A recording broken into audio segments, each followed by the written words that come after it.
A very warm welcome to class 12, my dear students. Through this video, we are going to start your syllabus for class 12 for the subject chemistry and online means. At the same time, we will also be discussing about whatever we have on phone if you have any problem associated with it, if I receive any message or call. So here the first chapter that we are going to start today is solid state from your part 1 of your chemistry book. First of all, introducing you to the book. Your book is mainly divided into three parts: physical, organic and inorganic, where the first chapters like solid state, solutions, chemical kinetics, hydro surface chemistry, and the last one is one adsorption one, those chapter. These five chapters are of physical chemistry. Remaining chapter number 6, 7, 8 and 9, they are of inorganic chemistry. And your part 2 of your book, that is completely organic chemistry, where the last portion are again under biological chemistry, biochemistry. So here, starting the video with a very fast chapter, the title of the chapter is solid state. Here in this chapter, we will be learning about solid substances. What is a solid substance? From your basic knowledge of solid, you already know that solids are those substances which have a definite shape and volume. Similarly, they have the intermolecular distance which is very short, means the arrangement of the molecule is in such a way that there is no much space in between them. The intermolecular force is very strong, means the force which is binding these two atoms which are present in a solid, they are very strong. At the same time, their constituent particles have fixed position and they can only oscillate about their mean position. Means they are so tightly bound that they cannot move from one position to another, just they are bound to vibrate at the same position above and below. In this way they will continuously vibrate, once above then below, once above then below. They cannot move right and left in this way, means they are continuously vibrating at their mean position at wherever they are. The last one is that they are incompressible and rigid, means you cannot compress them, and at the same time they have a fixed shape. They do not tend to change their shape when a pressure is applied on it. That is what is known as incompressible and rigid. So these are the basic things which is already known to you about solid. Now the next is that the classification of solid. Now from here comes the part which is not known to you or which you are not familiar with, not very familiar with. The classification of solid state is done basically in two classes. They are amorphous solids and crystalline solids. Now crystalline solid is, this is that solid which has a definite geometric pattern in the arrangement of the constituent particles. Means whatever the atoms are present, that is in a particular arrangement. In the same, and amorphous solids are those solids which do not have any specific pattern in the arrangement of their constituent particles. That is what what I have written here. You see, in a crystal, the arrangement of constituent particles is ordered and they have a long range order, which will be more clear if we move to the next slide. You see here, in case of crystalline solid, this is an example of crystalline solid, and this is an example of amorphous solid. You see here, in case of amorphous solid, you will not see any definite pattern or arrangement of the particles, but in case of crystalline solid, there is a definite arrangement. You see, this is a circular arrangement, then again another circular arrangement, then again another circular arrangement, then below this you have one line, then another one line, then similarly here another one line, then again starts circular arrangement, circular, and below this again it will continue. You will have lines here below and above also, you can see. So there is a pattern in the arrangement of the atoms, but in case of amorphous solid, you see there is no definite arrangement, means you cannot find any definite pattern in the arrangement. So they are known as amorphous solid. Or in short, in our daily life, we can classify amorphous solid and crystalline solid as: crystalline solids are those solids which if you keep on your hand, they will not be fixed at one position. They will continuously, means if you just take your hand, they will move. But amorphous solid, they will stick to your palm. Suppose, for example, if you have a talcum powder, And talcum powder is an example of amorphous solid. And if you have a sugar crystal is an example of your crystalline solid. The differences between them is given here in the paragraph way, that crystalline solid, they have a sharp melting point. Now sharp melting point means if you have a crystalline solid and if you are determining the melting point, you will get a definite melting point, say suppose x degrees Celsius. For crystalline solid you will have a definite melting point, that is x degrees Celsius. But for amorphous solid, you will not get a definite melting point. There will be a range, suppose x to y degrees Celsius. Means you cannot determine the exact melting point for these cases. And these amorphous solids, they can be molded and blown into various shape, but crystalline solids, they cannot be. Similarly, on heating the crystalline solid at some temperature, uh, this amorphous solid, they will become crystalline at some temperature. Some glass objects, like, they are amorphous, and similarly amorphous solid, they have a very low tendency to flow, so these solids are also called pseudo solids. Means amorphous solids are mainly, they are solids which are super cooled liquids. Actually, amorphous solids are also solids, but they are super cooled liquids. They are also known as super cooled liquids. Next, they have these crystalline solids, they are anisotropic in nature. That is, some of their physical property like electrical resistance or refractive index, they show different values when measured along different direction. Now, what does this line means here? You see, suppose this is the basic arrangement for a crystalline molecule. Now, in a crystalline molecule, what I say that there will be a basic same type of arrangement in the particle. Means you see, if you see the first line, all these blue color particles are present. In the second line, the orange color particles are present. Again, in the third line there is another one.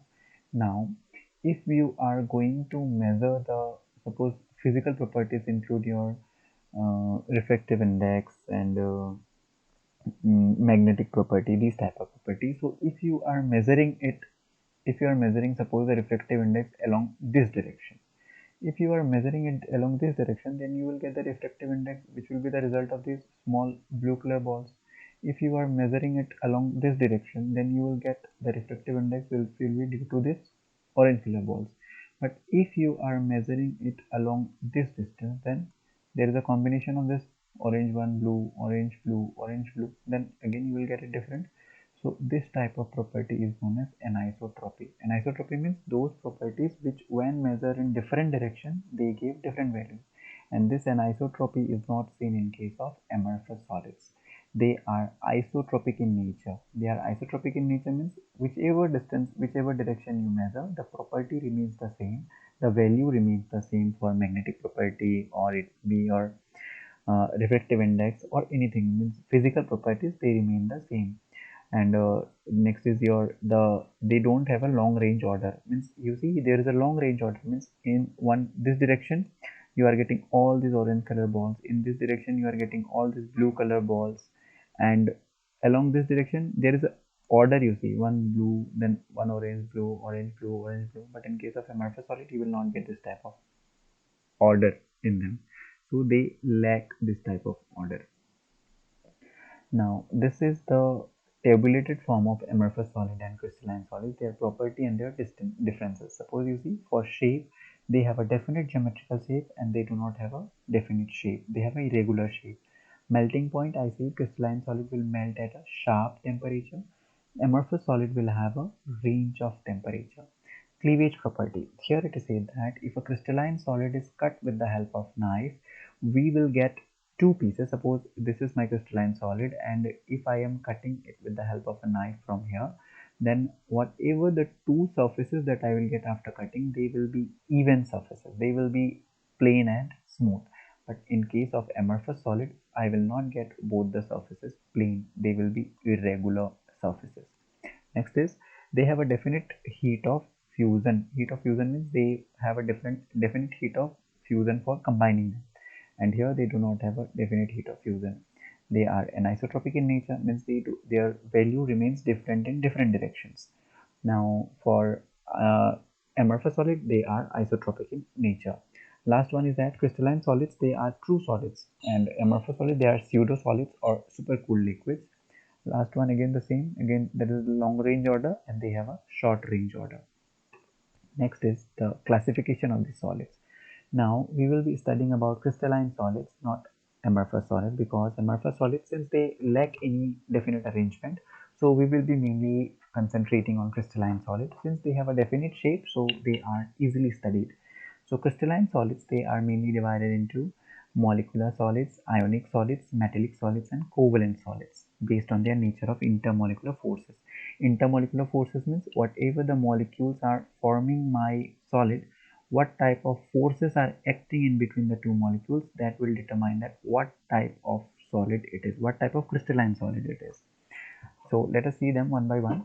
The first one is your molecular solid. Now molecular solid, it is classified into three categories.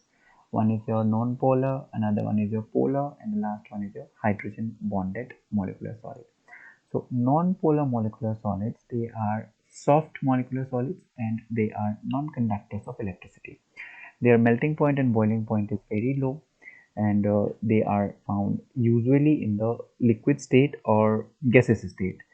Next is that they are held by weak London or van der Waals forces. Now this London or van der Waals forces you have already studied in class 11th, where I have told you about London forces or van der Waals forces. They are those forces which bind two atoms together or molecules together. Now these non-polar molecules, in short, if you are formulating it, then the example will be furnished by those compounds which are homoatomic.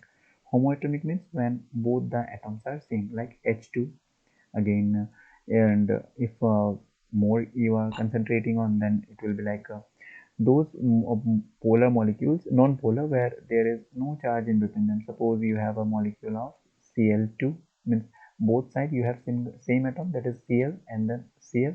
So this type of molecules are known as non-polar molecular solids. Next is your polar molecular solid. Now here they are heteroatomic molecules. Heteroatomic molecules means those atoms which have two different atoms. Those molecules which have two different atoms, they are known as polar molecular solid because there occurs a charge separation in between them due to the electronegativity difference. So these molecules, they are known as polar molecular solid, and they are held by strongly dipole forces. Dipole because charge separation occurs. They are solid and they are soft, and they are also non-conductor of electricity. The melting points and boiling point are higher than that of non-polar because the interaction is a bit higher than them, so that is why they are their melting point and boiling point is high. The next one is hydrogen bonded molecular solid. Now, hydrogen bonded molecular solid means those atoms which can show hydrogen bonding, which I have already told you. Fluorine, oxygen, and nitrogen, they are able to show your hydrogen bonding.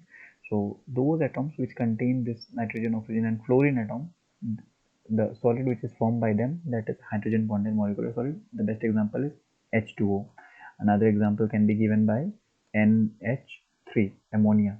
In here, this nitrogen, it possesses lone pair of electron, so due to those electrons, it can form hydrogen bonding. So these type of solids are known as hydrogen bonded solid. Now these are the three categories of your molecular solid. Next comes your ionic solid. Now ionic solids are those solids which are constituted by ions. The best example is your NaCl. And these ionic solids, they are hard in nature. They have very high melting point and boiling point. And these ionic solids, normally they do not conduct electricity in their solid state, but they conduct electricity in their molten state, which you have already studied in your class 10, that in the molten state or in water, the ions, they become free, and so they conduct electricity in their ionic state. Next is your metallic solid. Now metallic solid means those solids which are present in the form of metals like iron, magnesium, copper, whatever metal comes to your mind, they are known as the metallic solid. Now, metallic solids, they have certain characteristics like they are lustrous, they have color, they are hard, and they are malleable, they are ductile. Now, malleable means those which can be beaten into thin sheets, and ductile, those which can be drawn into thin wires, they are known as ductile. Now, also it is written that when heat is applied to one portion of metal, thermal energy is uniformly spread. Means if I am applying heat on a particular metal, that heat will be evenly distributed all over the surface. Now, this is an example of your crystalline solid and amorphous solid. You see, in case of crystalline solid, this is a crystalline silver dioxide, that is quartz. Now, you see a definite pattern arrangement is there. You can see a star type shape, but here you see there is no particular any arrangement. So this is an amorphous solid and this is your crystalline solid. Next comes your covalent or your network solid, and this is the last one, covalent solid or network solid. Now in these solids here, you will come to know about that they are very giant molecules. Means this covalent, the word says that it is formed by some sets of molecules already. You see, some layered molecules are there. Means when one layer is kept above another, you see this is one layer, this is another layer. So these layers are kept one above another. So these type of solids which are formed, they are known as covalent solid or network solids. They are also called giant molecules because they are very big atoms like diamond, graphite, silica, etc. are the example. They are insulators and they do not conduct electricity either. Means they are totally non-conductor of electricity. Next, this is your structure of diamond. Here, diamond, it has a crystalline lattice. In diamond, the carbon is sp3 hybridized, and they are linked to 4 other carbon. That is why they are sp3 hybridized. The carbon-carbon bond length is 154 picometer. Next is your graphite. In case of graphite also, see, this is a huge molecule. This is one layer, this is another layer, and this is again another third layer. Now this one above another is written, so the carbon-carbon bond length is given here. The distance between two layers is given as 340 picometer. Here each carbon is my sp2 hybridized.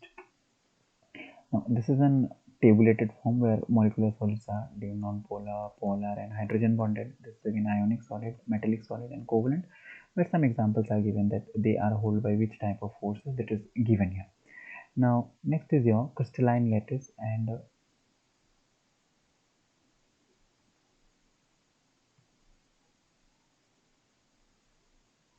crystal lattice and unit cell. Now crystal lattice or unit cell, this let me remove this. Now crystal lattice, it is defined as a regular arrangement of the constituent particle of crystal in a 3D space.